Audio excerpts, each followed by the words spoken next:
क्या रथों की कमी थी? क्या महलों की कमी थी? बोलो।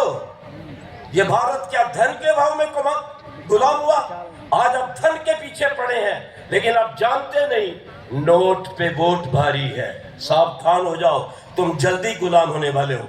यदि आपने अपनी वोटों को एकाग्र नहीं किया, अपनी सनातन वोटों को इकट्ठा नहीं किया, एक कौम के झंडे के नीचे और वेद के अनुसार यज्ञ करते हुए अच्छी संतानों को तैयार नहीं किया, तो इसके गुलाम होने में ज्यादा देर नहीं लगेगी। कान खोल के सुन लो, जिस समय ये देश आजाद हुआ था उस समय आतंकवादियों के, मुसलमानों के केवल 6 देश थे।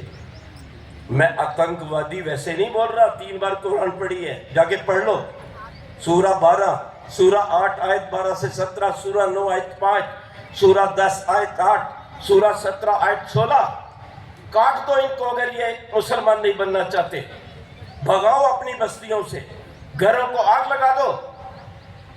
जब आपका देश आजाद हुआ तो मुसलमानों के 6 देश थे, आज के दिन लगभग 60 देश हैं, और वो उन देशों में जाना नहीं चाहते, वो भारत में आना चाहते हैं, क्योंकि गजवाए हिंद करना है, भारत को इस्लामिस्तान बनाना है, क्योंकि बनाना बड़ा आसान है। कुछ विधर्मी विरोधी पार्टियां उनका साथ दे रही हैं, जो दुनिया में किसी देश में नहीं है, सावधान हो जाना। लेकिन भारत गुलाम सोने चांदी हीरे की कमी में नहीं हुआ था।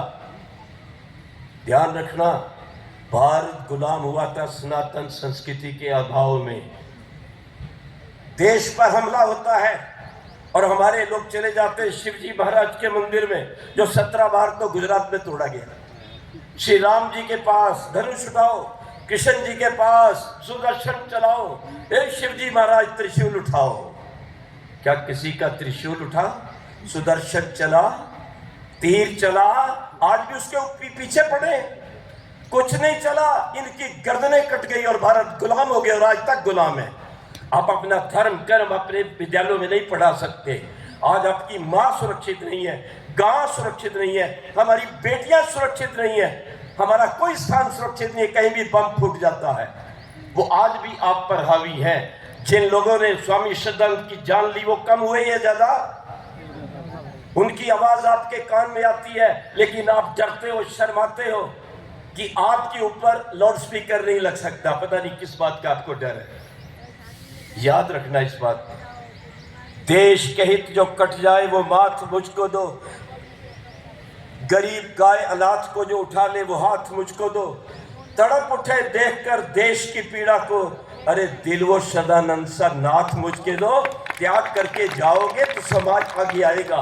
केवल 4 द्वारी में बैठने से केवल तो विश्वभारी नहीं होगा। याद रखना, बहुत जरूरी बात कह रहा हूं जो कोई नहीं आपको बताएगा। देश के अंदर अगर आप नहीं घूमे, यदि आपके पास अच्छे वर्कर नहीं हुए, तो आप कुछ नहीं कर सकते। केवल इन सम्मेलनों से मैं कहना चाहता हूं, ये थोड़ी देर की प्रेरणा मिलती है, 2-3 दिन की, घर जाके फिर आप सो जाते हो। लेकिन